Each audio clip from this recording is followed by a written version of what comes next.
Rashtra Yena Tvaya Bharata Taila Purnaha Prajwalito Jnanamaya Pradipaha Prapanna Parijataya Totra Vetraika Parnaye Jnana Mudraya Krishnaya Gitamrita Duhe Namaha Sarvopanishado Gavaha Dogdha Gopalanandanaha Parto Vatsasudhir Prota Dugdam Gitam Litam Mahat Vasudeva Sutam Devam Kamsa Chanuramaidanam Devaki Paramanandam Krishnam Vande Jagadgurum Bhishma Drona Tata Jayadratha Jala Gandhara Nilotpala Shalya Grahavati Kripena Vani Karnena Velahula Ashwathama Vikarna Ghora Makara Duryodhana Vartini Sotirna Khalu Pandavairananadi Kaivartaka Keshavaha Parasharya Vachasarojamamalam Gitartha Gandhotkatam Nanabhyanaka Kesaram Harikatha Sambodhana Bodhitam Loke Sajjana Shatpadairaharaha Pepiyamanam Muda Bhuyat Bharata Pankajam Kalimala Pradvamsina Shreyase Mukam Karoti Vachalam Pangum Langayate Girim Yat Kripatamaham Vande Paramananda Madhavam Yam Brahma Varunendra Rudra Marutaha Stunvanti Divyaistavaihi Vedai Sangapadakramopanisadaihi Gayanti Yam Samada Dhyanavastita Tadgatena Manasa Pashyanti Yam Yoginaha Yasyantam na vidussura suraganaha Devaya tasmai namaha Devaya tasmai namaha.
Om Sahana Vavatu Sahanau Bhunaktu Sahaviryam Karavavahai Tejasvinavadhitamastu ma vidvishavahai.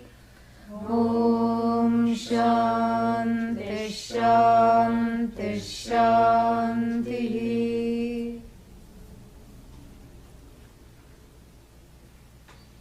Mukam karoti vajalam pangum langhayate girim yat kripatamaham vande paramananda madhavam. It's a prayer to gain the grace of Bhagavan.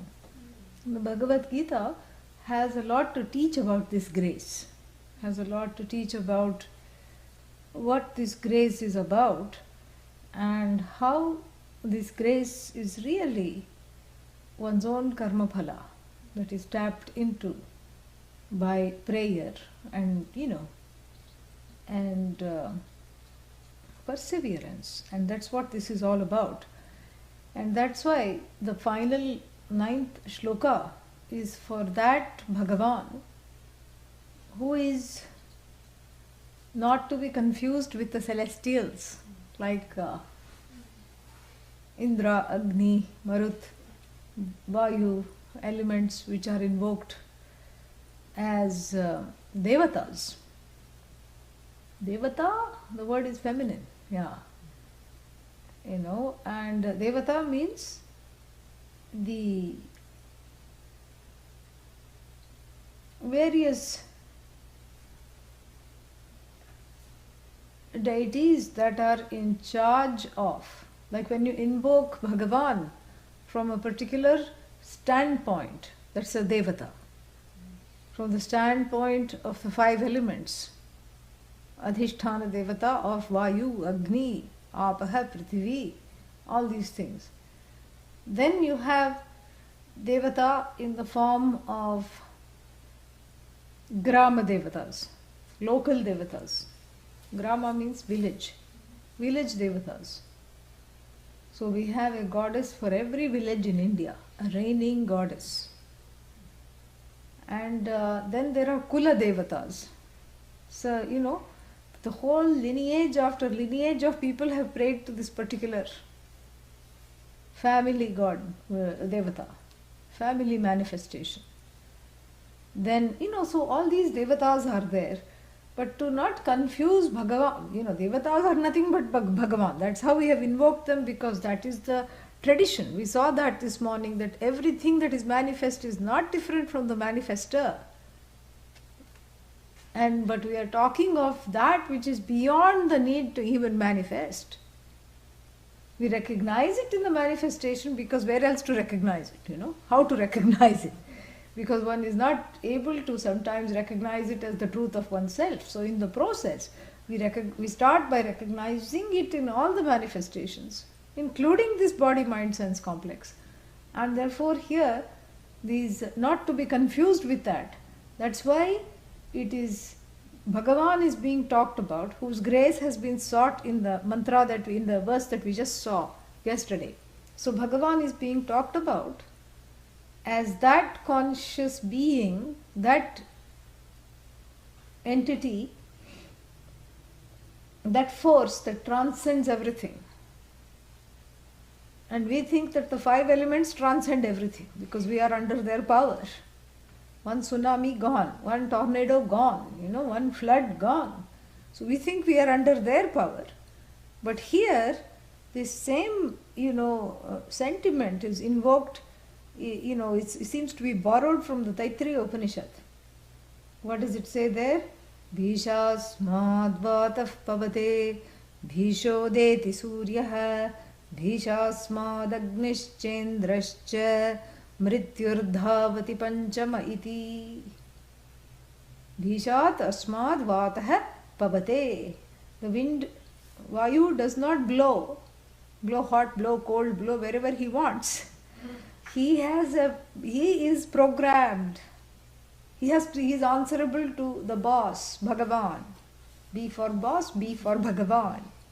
It's almost out of fear of this Bhagavan. It's not fear, but more in in keeping with the law, and so Vayu is an expression of this law, and Bhagavan is the lawmaker, that kind of a thing. So in keeping with this law of how the wind should blow, where it should blow, why all tornadoes should only remain in Oklahoma, all these, there is a reason behind this.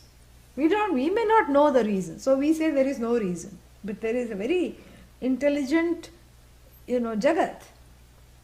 And this intelligence of the Jagat, which is non-separate from myself, is invoked here as, that which even the 5 elements listen to. So the Vayu in the Taittiriya Upanishad blows in accordance to the law of Bhagavan. Vishodeti Suryaha, the sun rises, lest Bhagavan, come after it with a stick, as though. And what to talk of Agni and Indra? Indra also lets only those people into Indra Loka that Bhagavan has ordained should go there, for example. So they are all following the law. And Yama, which makes everyone run, runs at the thought of Bhagavan to do the bidding. This is what it says. Here also, the first line is almost indistinguishable from that. Yam, whom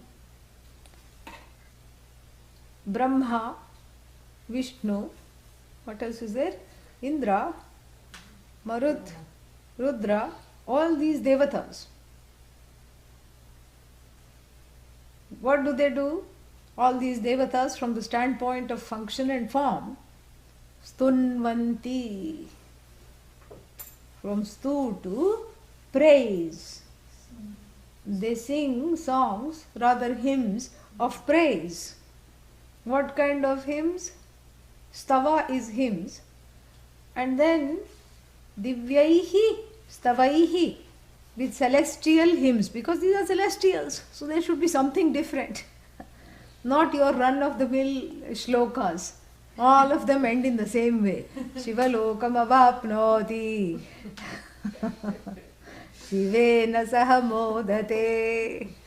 All the shlokas end like this, boring. This is written by earthlings. Gains Shivaloka, and then, plays bhajans with Shiva.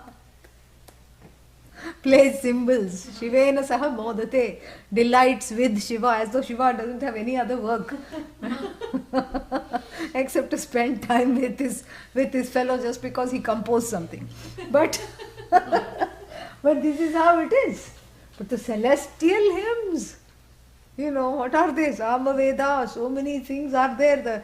They are all just so celestial. And they don't repeat themselves just like our hymns, Hymns and hers.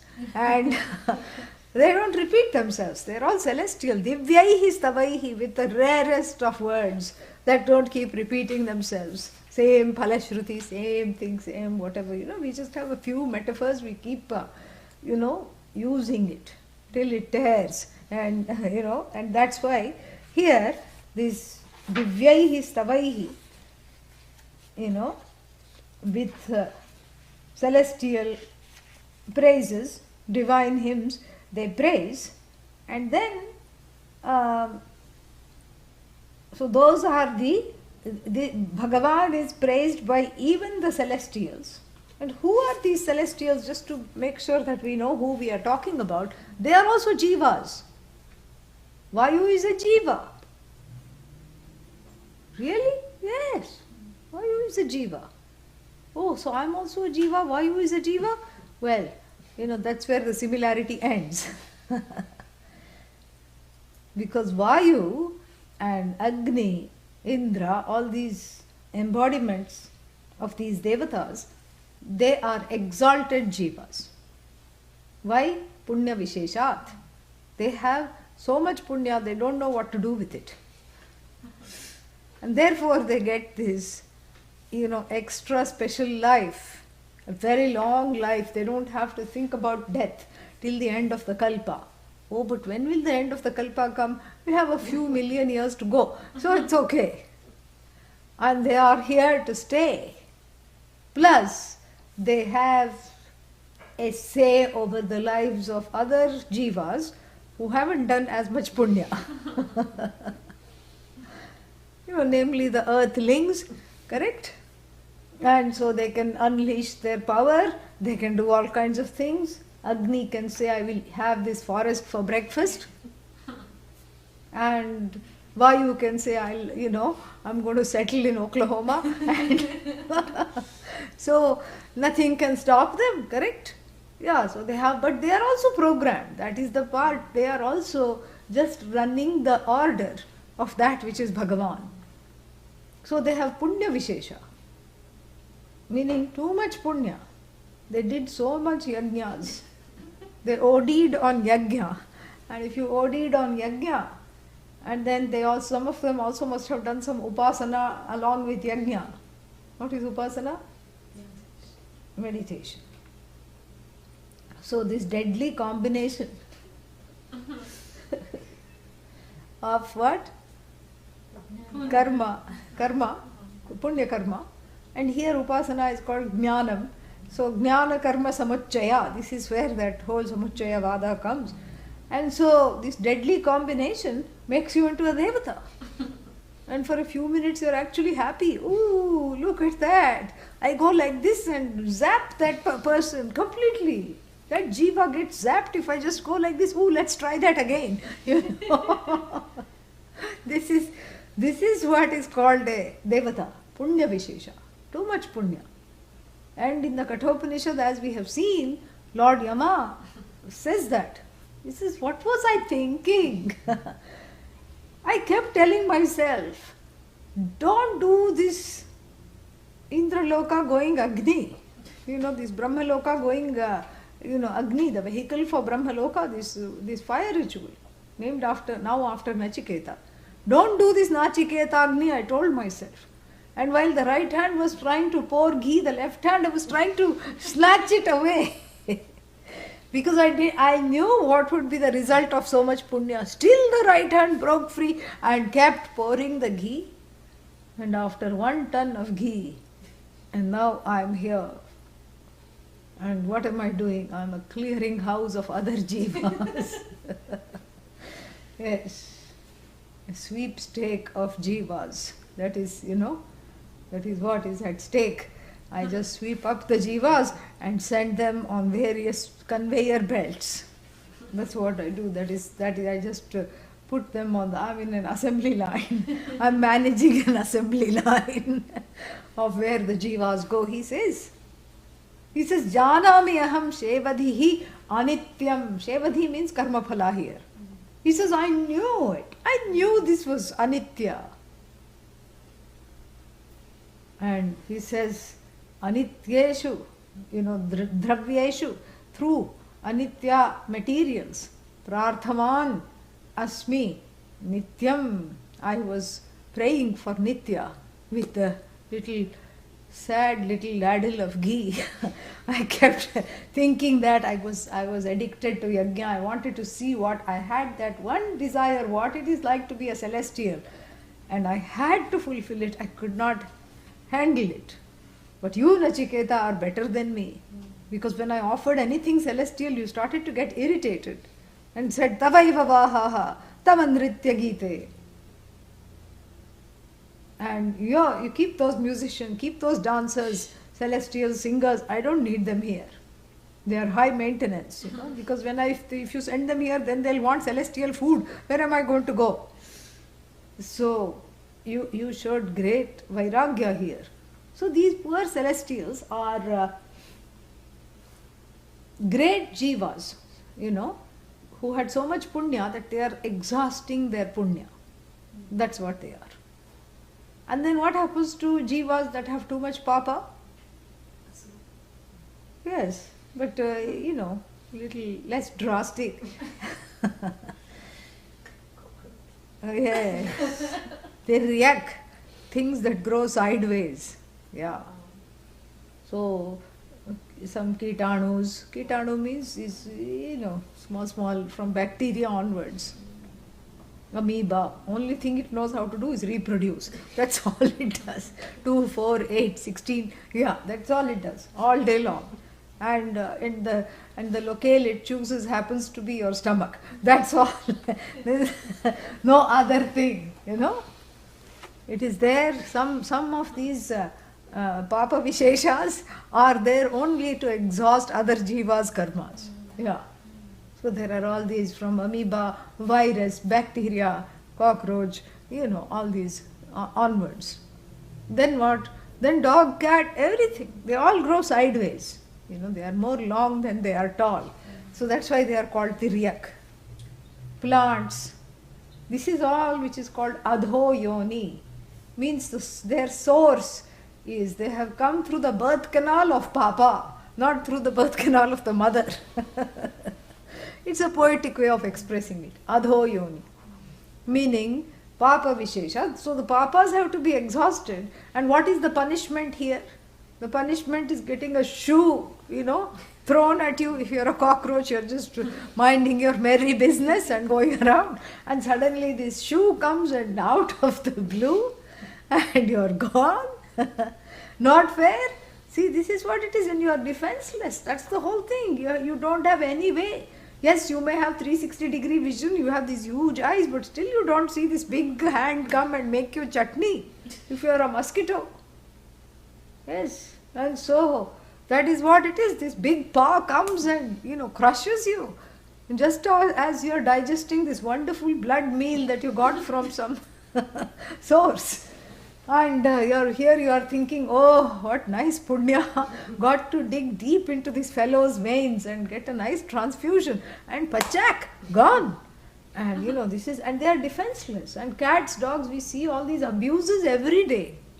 Unless you're a first world cat, there is no hope. Yeah, in India you see the cats, the people hate cats. Yeah, you see one and they throw something at it just because it's a cat. No other reason. And all this coddling and advertisements on TV, what are you buying your cat for Christmas? All this does not exist. All this does not exist. Yeah, that would be a catastrophe in India. We don't have all these things. Animals are not allowed into the house. Full stop. They belong outside. And they are, they're not able to express themselves. They are not even able to say, this person is hurting me, this person is abusing me. They are not able to say. That's why it is called adho yoni, not that they are bad.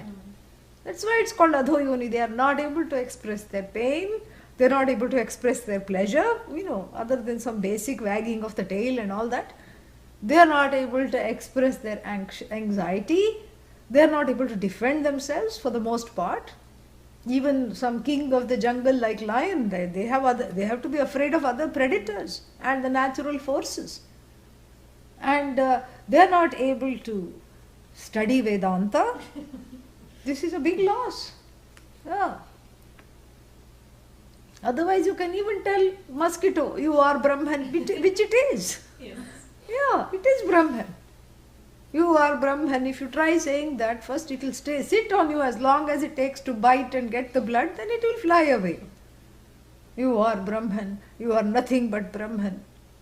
It doesn't need this knowledge this time around because it doesn't have the wherewithal to either to absorb it, or it even does not have the free will to have a judgment centered on the self. This time around, but that judgment remains. That's why it is keeping on being born.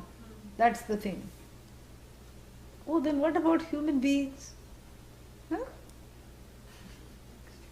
Huh? A little bit of papa, little bit of punya. So everyone's last name should be Mishra. Make a mixture. That's why we are called Mishras. It's a last name in India. Mishra means, the product of Papa Punya, Punya Papa, Papa Punya, Punya Papa. That's why Papa and Punya sometimes, fructify simultaneously. Yeah.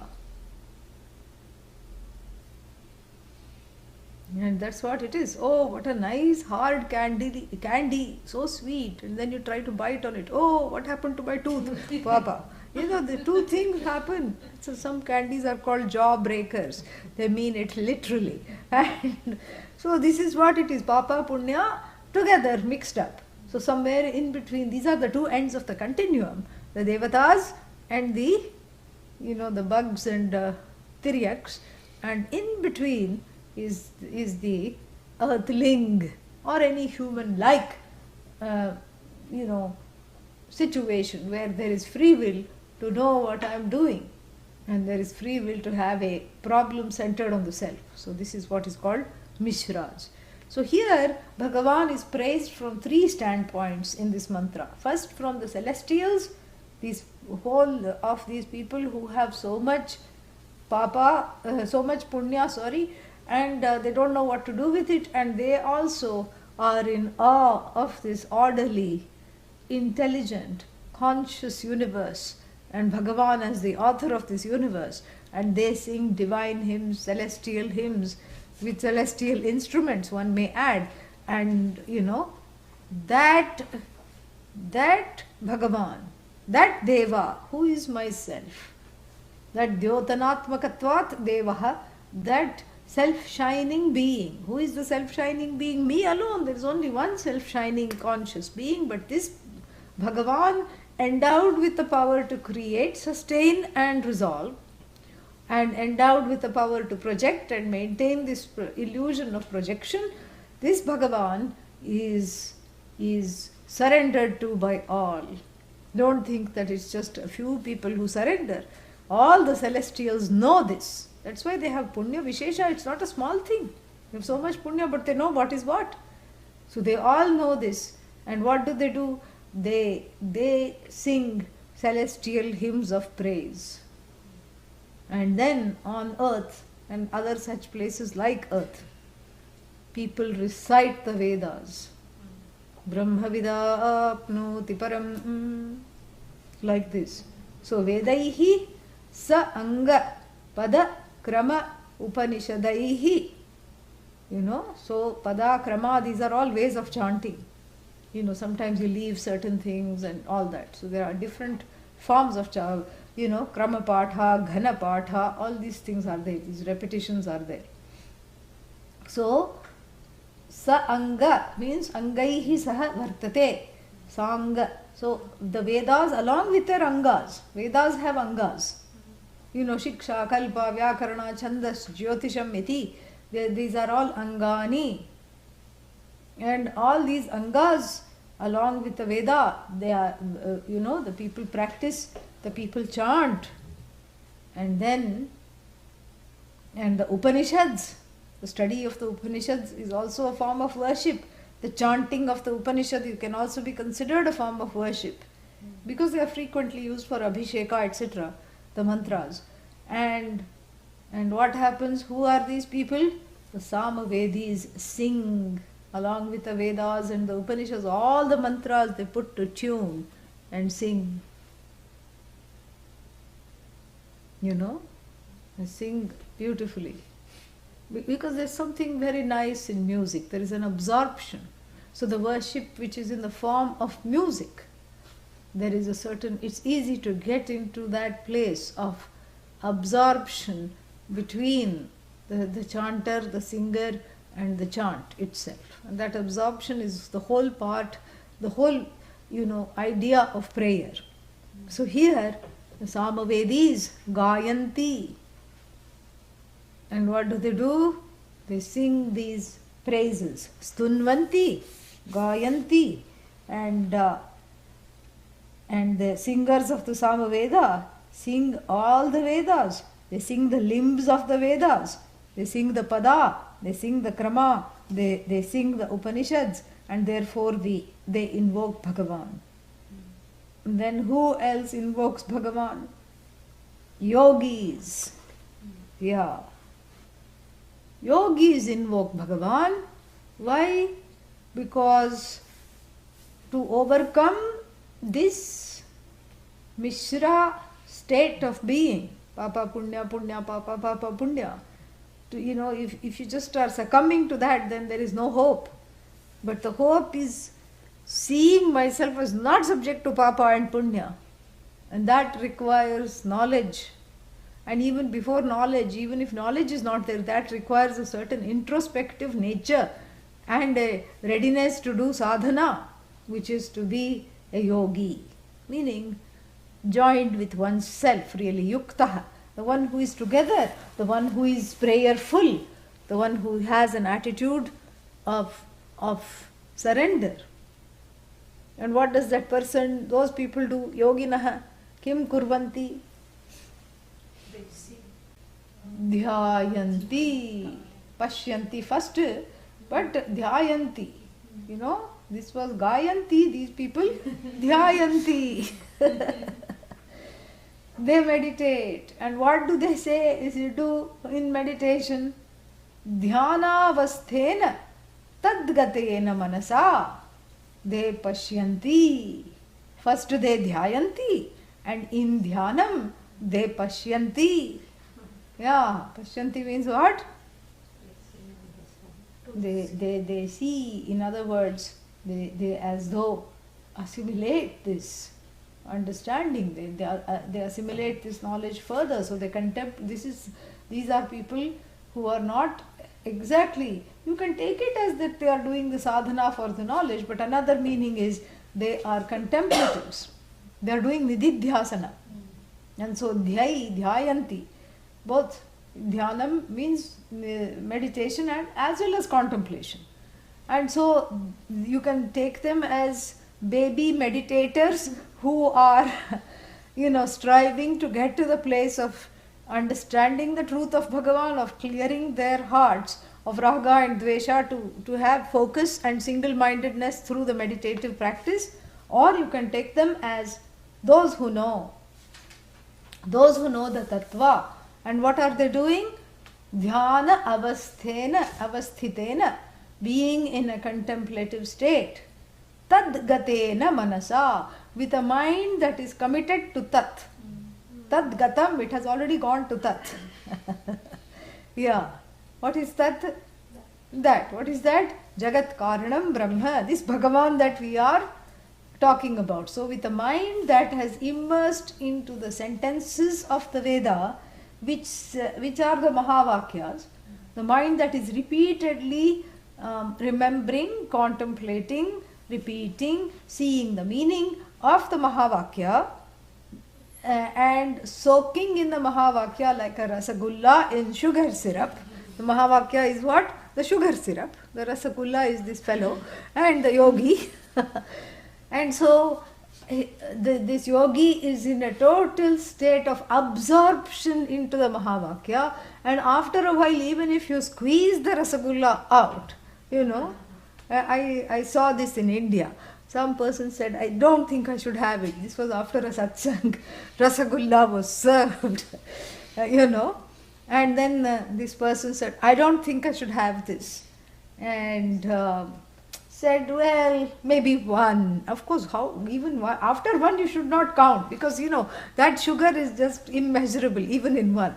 Even in one, the amount of sugar you consume is infinite. Then if you count two, then infinite plus one is what? Nothing, So therefore, he said, oh, I better not. All right, only one.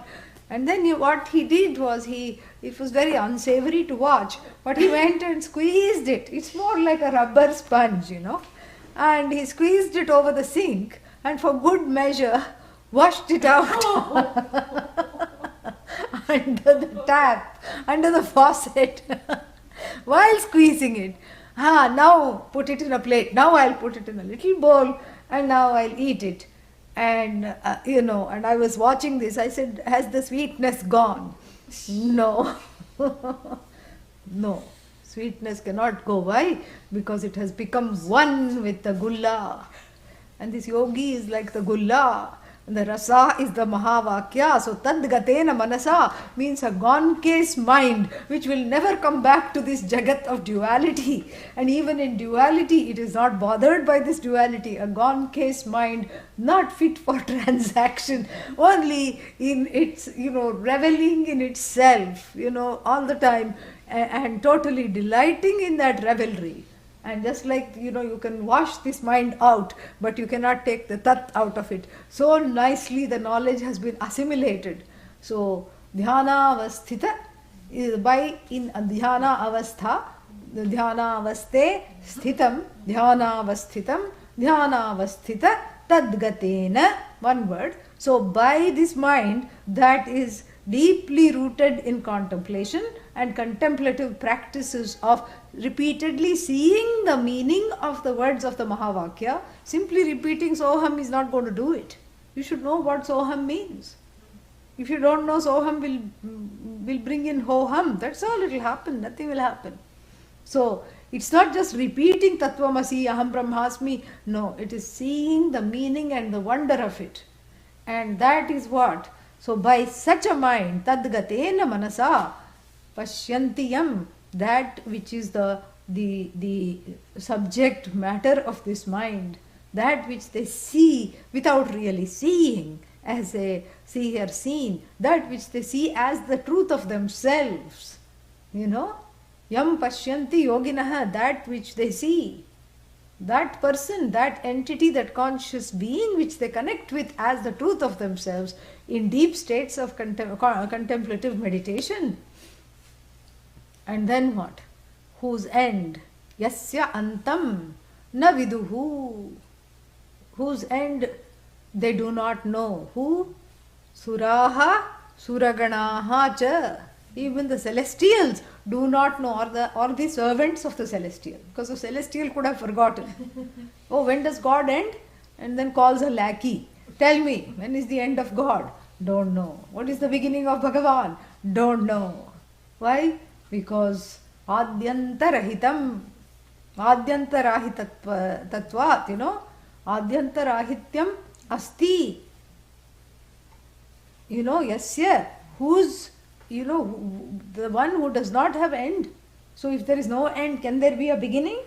No, there cannot be a beginning. So no end means the ones who don't know, who don't know the end, the ones whose nature. Yasya antam means also the nature, the swarupa, being itself. They don't know it as an object.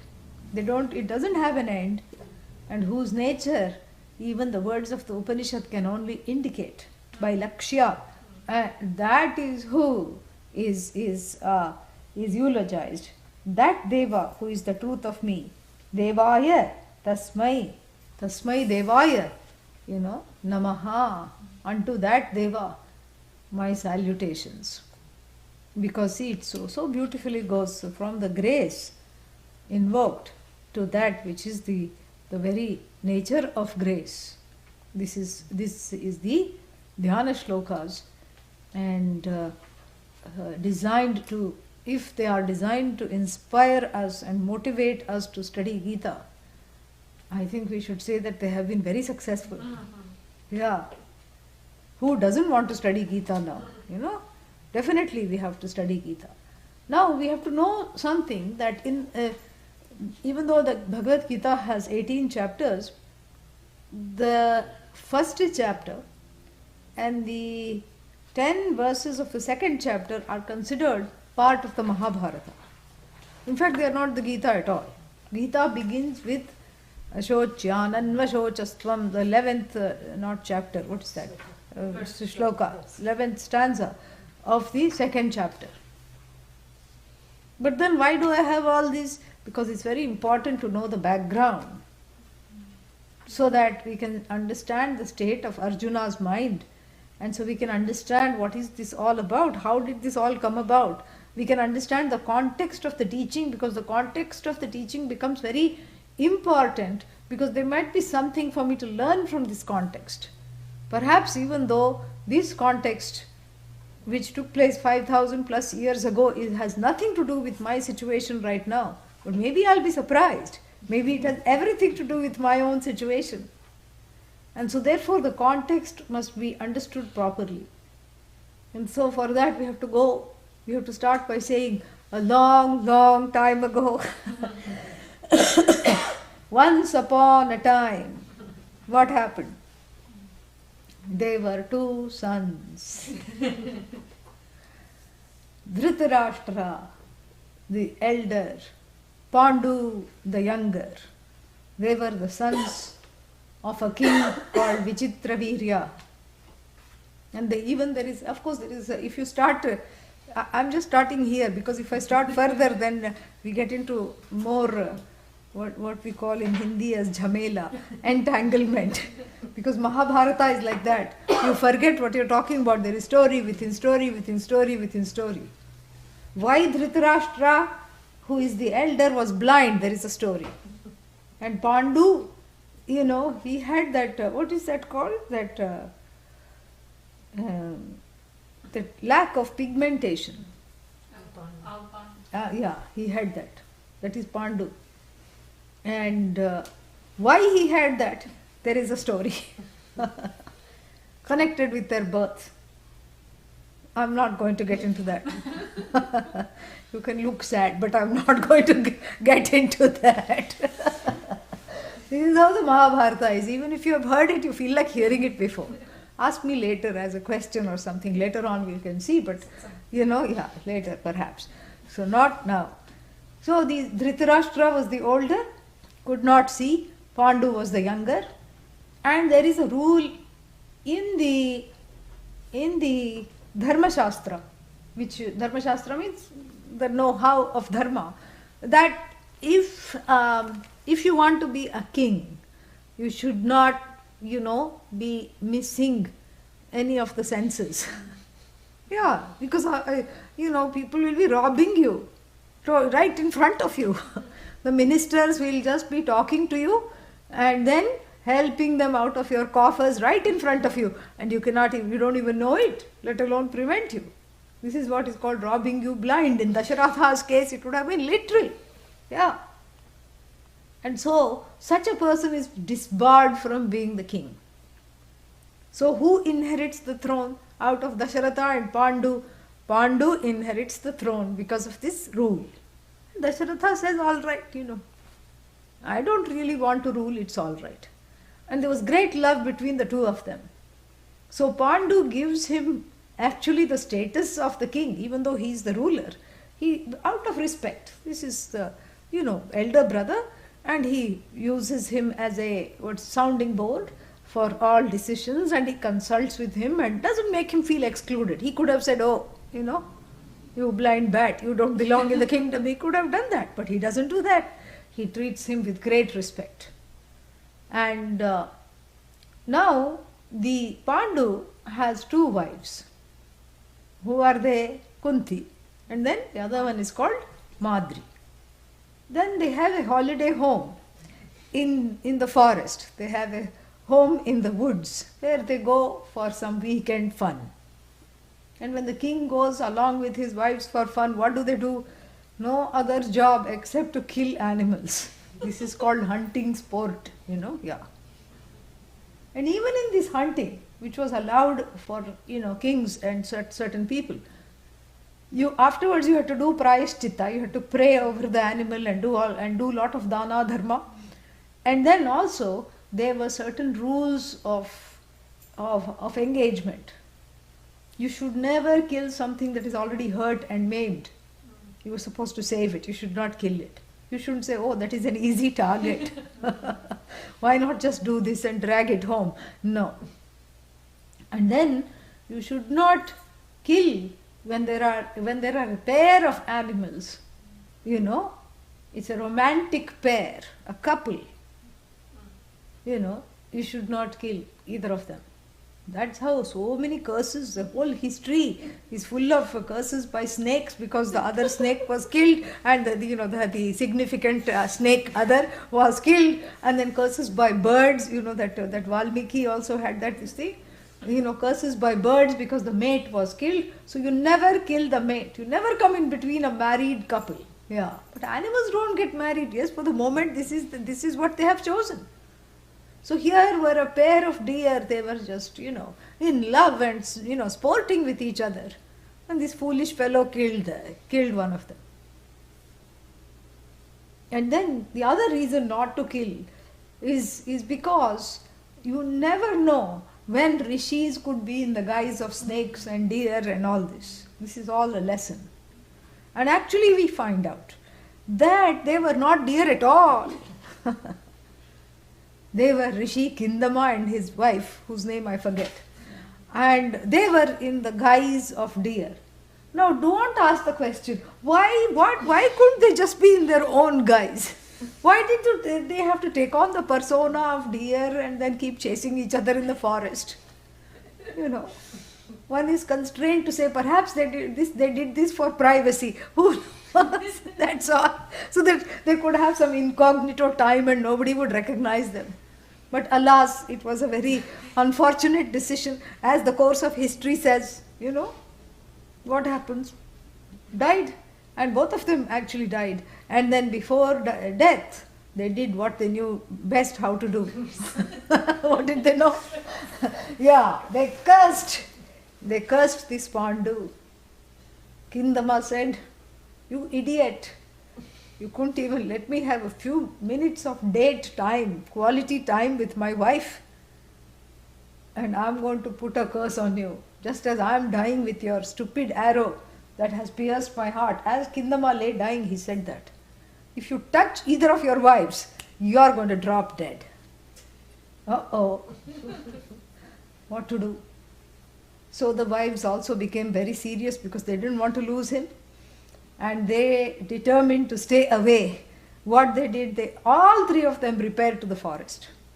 Leaving the kingdom in the hands of Yudhishthira, who was crowned the king, and all three of them. Who three? Who? Kunti, Madri and Pandu. And they thought that if they study a lot of upasanas, if they meditate and they keep meditating, these temptations will not arise and he will not lose his life. But one day, unable to resist, he hugs Madri. Last action, yes, died. And then Madri feels very guilty because, they managed to have children. I forgot this. This is how they crowned the kings, because you might be wondering, if he cannot approach the wife, how can they have children? I got ahead of myself. So they had 5 children between the two of them. And I don't have to tell you how, because I already told you yesterday, Kunti had this gift. The mantra given by who? Sage Durvasa. And so this mantra came in very handy. Durvasa must have had foresight. And so, using the help of the mantra, before they repaired to the forest, she had 3 sons, Yudhishthira, Bhima and Arjuna. And she helped Madri with the same mantra have a pair of twins called Nakula and Sahadeva. And so they grew them up, and then they gave the kingdom to Yudhishthira and repaired to the forest. But one day, unable to resist himself, he hugs Madri, dies on the spot. Madri feels very guilty, and she says, "I'm also going to just climb the funeral pyre," and sends Kunti back to the kingdom. So Kunti lives with her sons, and they all rule the kingdom. And the kingdom is just flourishes because the Raja is given to truth. Because he's unable to cross dharma, Yudhishthira. You cannot bribe him, you cannot do anything, he will not cross dharma. This is Yudhishthira. So the kingdom flourishes really nicely and happily. And meanwhile, Dhritarashtra is also not keeping quiet. He has children too. And those children, 100 of them, 101 if you count the sister, there was one sister. And all 101 of them are raised in the same palace, and they are given the same kingly, princely education. They are all loved, except by their parents. I told you that yesterday. One of them has tied one bandage over her eyes, the mother of these 101, wild seeds. And then the father is blind by birth. Really stupid decision of this stupid lady.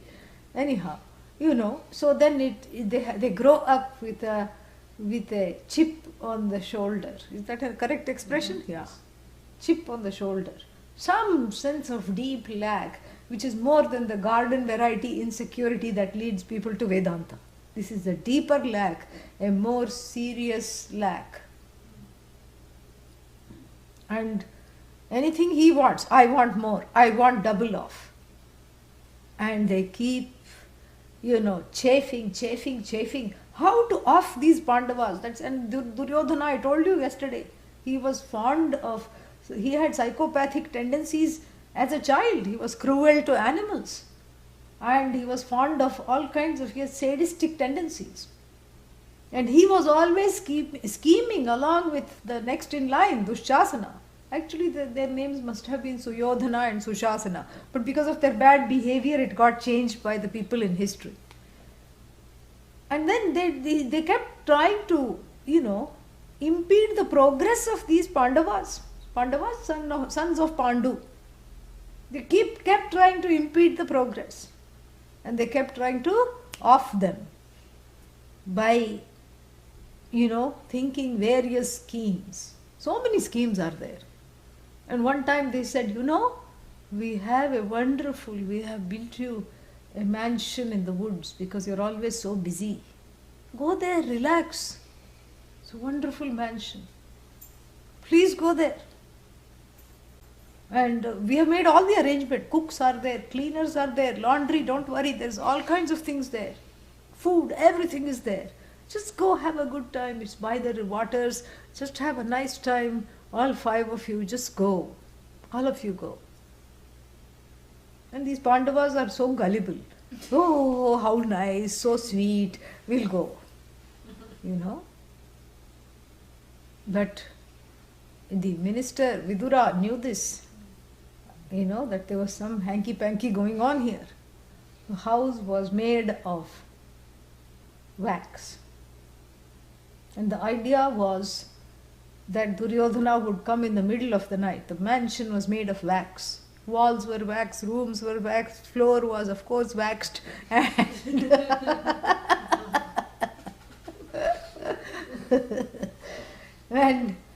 in this lair they were led.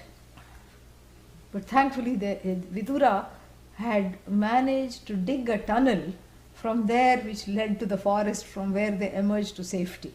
And he had told them that there is some gadbad here, I don't know what it is, but you pretend to enter this mansion and then escape. Don't stay there because who knows whether the food is poisoned or what kind of thing they will spring. This is not good.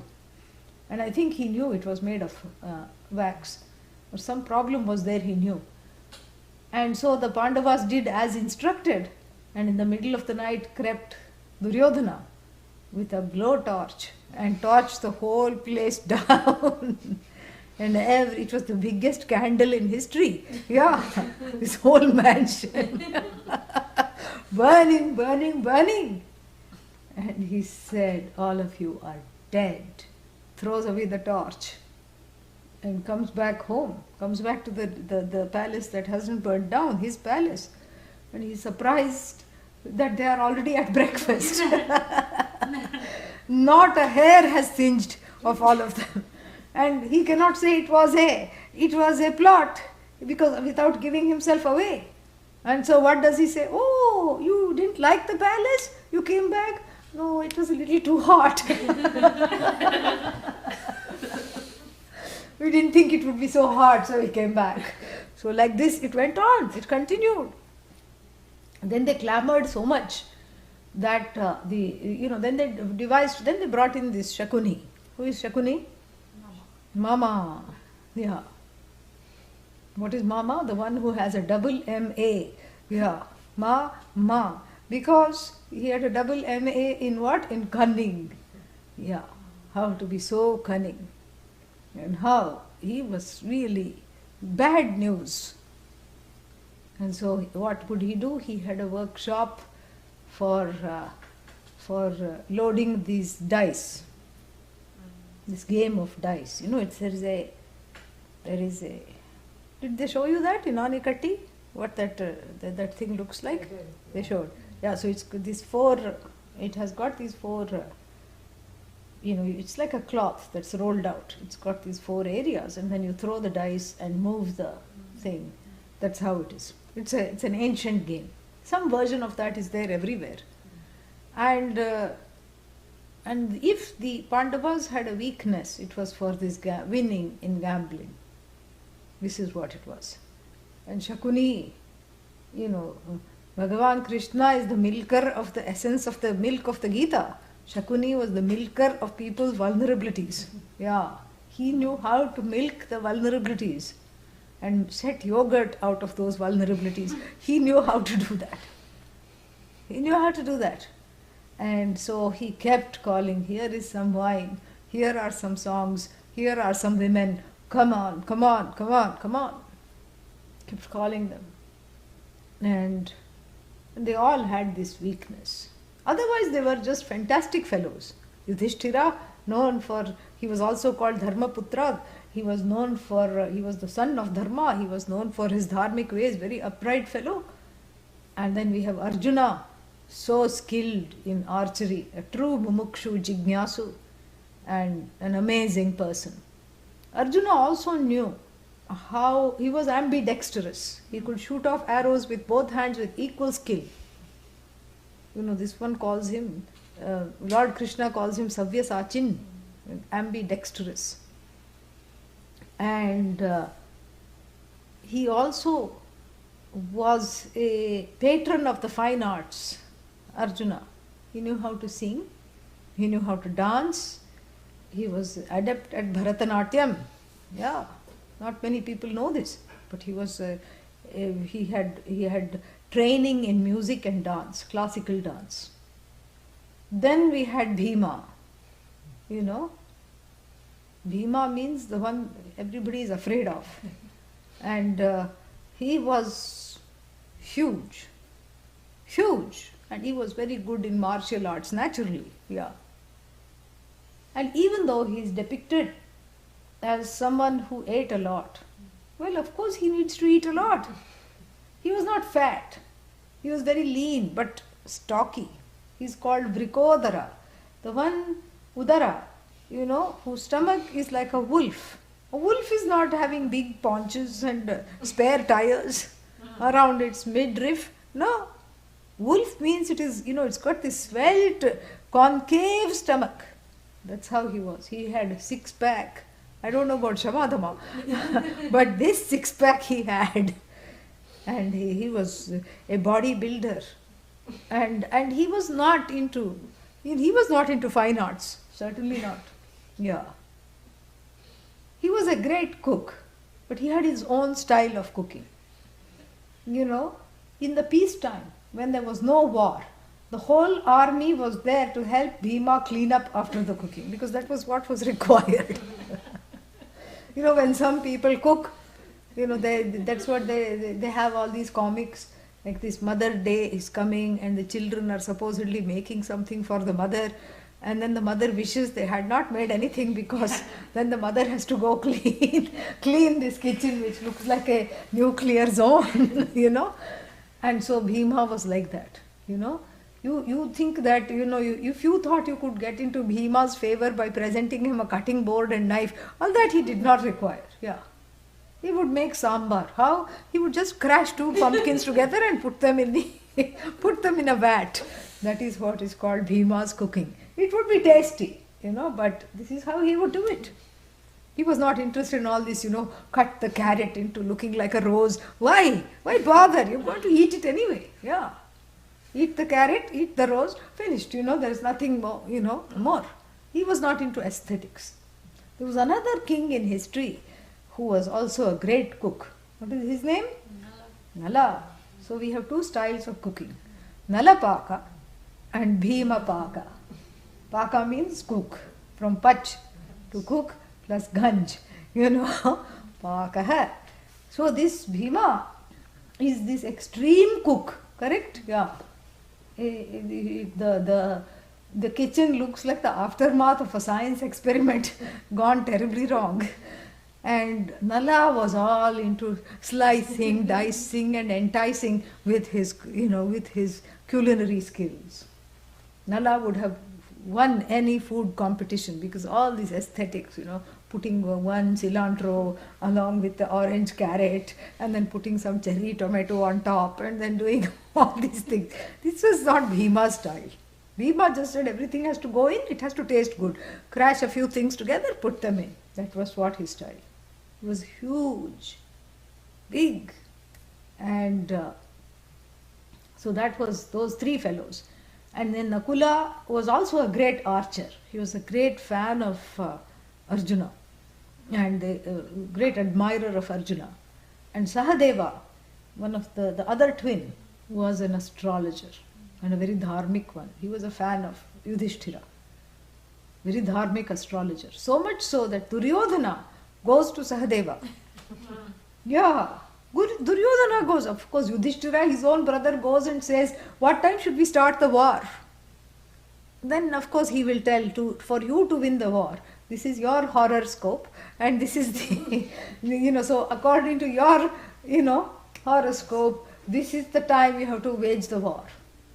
But surprisingly, Duryodhana also goes to his chambers to find out what is the time to wage the war. When will I win? And Sahadeva could have told him lies, but tells him the truth. And Duryodhana goes off very happily. But Krishna, who's overhearing it, does some little trick so that the war is just 2 seconds late. Because in Muhurta, that's all that counts. 2 seconds this side, 2 seconds that side, finished. Another yoga, another karana, something will come. And that's why Duryodhana did not win. It was not Sahadeva's fault.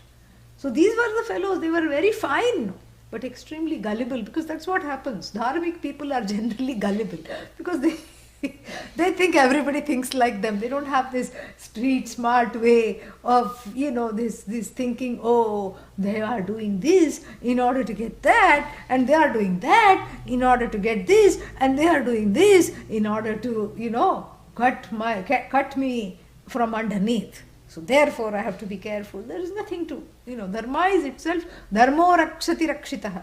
If you protect dharma, it protects you. It protects the protector. So you don't need any of these conniving ways to think about how to protect yourself. So these fellows were gullible. Anything anybody said, they would just go off. So this is what happened, and so they were very gullible to Shakuni Mama's enticement into playing this gamble, and which proved very costly for them. So first time they lost all their, whatever they were wearing, necklaces and very costly ones, They are not all 1 gram gold, because this is what they do in India. You buy the metal one and then you wash it with 1 gram gold, and then, because it won't get dark, it won't tarnish.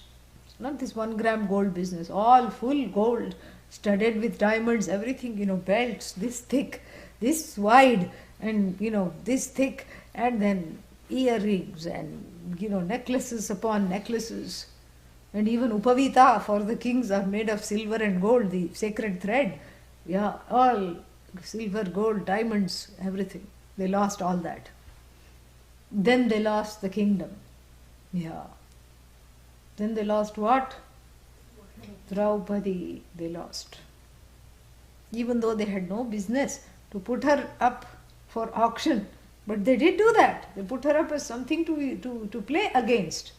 That was wrong according to Dharma Shastra. And that idiot tried to disrobe her in public. And these people's blood was boiling. But being dharmic, they just sat quietly and watched, mute spectators to this dishonoring of their own wife. And she said in the assembly, she was a strong lady. She was not, any, wimp. She was a great lady. And she said, what a strange karma I have. That 5 husbands, everybody has at best 1. Here I have 5 fellows and not a single one can protect my honor. What a strange karma this is, O Krishna. She prays to Krishna. And I told you, Krishna comes and gives her 300 magic saris. And Dushasana means badly behaved. That's how he got this name. And, gets a dislocated shoulder from pulling the saris repeatedly. And then has to look for a Vaidya to put it in a sling because he's nursing a dislocated shoulder because he keeps pulling. And then still they don't want to admit defeat, these shameless 100 fellows. They call their wives and say, look, at least we have the saris. Okay, she wasn't disrobed, but you can have magic robes. Go change and come. There are 300 saris, 3 per piece for each of you. Magic saris, correct? How did they appear? Krishna's magic. Yeah. So they all came wearing these wonderful designer custom saris. Not each one was unlike the other. And Krishna withdrew the magic and made them into butterflies. That's how the children in India are taught that this is how butterflies came. And so each butterfly has this beautiful pattern on its back, on its wings. Some have spots, some have these curves, and some have all these swirls going around. Those are all the saris of Draupadi. And so those that wanted to disrobe got disrobed. This is the whole kind of a thing. They wanted to see the tamasha. They became the tamasha. This is what the whole thing is. To be continued. Om Purnamadav Purnamidam Purnat Purnamudachyate Purnasya Purnamadaya Purnamevavashishyate. Om Shanti Shanti Shanti. Harihi Om Shri Gurubhyo Namaha. Harihi Om.